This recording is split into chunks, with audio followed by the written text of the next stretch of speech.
For the KBIA Newsroom in Columbia, I'm Rebecca Smith. In 2011, a devastating EF5 tornado tore through the city of Joplin. And in the wake of the disaster, Lafayette House was there to provide services to survivors of domestic and sexual violence. So I spoke with Louise Secker with Lafayette House. She's the director of development for the organization, which assists survivors of violence as well as people with substance use disorders.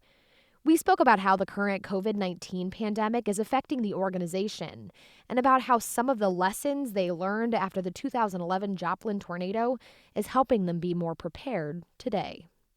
Louise, from your perspective, as someone who worked and lived through that experience, how would you say this natural disaster, for lack of a better word, how is it similar and different to some of the experiences that Lafayette House has had to navigate in the past?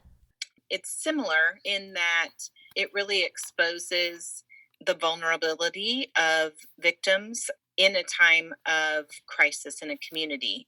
Whenever stress levels are high, we see an increase in domestic violence, and we did see that after the tornado. Our shelter was not only at its maximum capacity, and again, that was somewhat related to the fact that the tornado disaster was about our clients had lost their homes. They literally had nowhere to go. So I'm curious, how the current crisis, the pandemic, will affect that. It's not a loss of housing, it's the opposite. It's being isolated potentially with your abuser. So I'm anticipating that we will start seeing a spike in calls.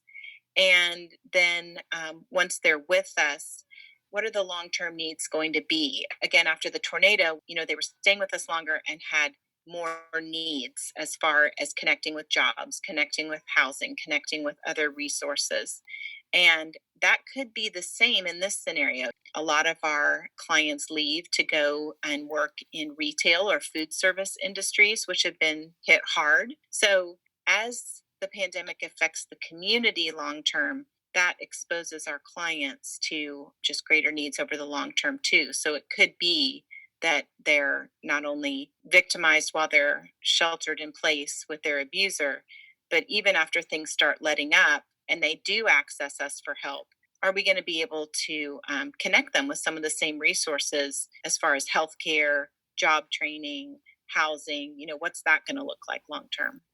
Do you think that your experiences navigating the world after the tornado has made you guys more nimble, perhaps? I think our experiences after the tornado were a huge benefit in us being able to plan for this. And again, it's totally different. We've had to be so quick in making changes to still meet client needs. But we learned a lot of lessons after the tornado. I mean, that was the disaster here in Joplin that affected the entire community. It affected schools, churches, businesses, individuals. And in that way, this is similar. I mean, this is a community crisis that's affecting all those sectors. And so we learned a lot of lessons from how to work in disaster and how to best meet the needs of domestic violence victims within that.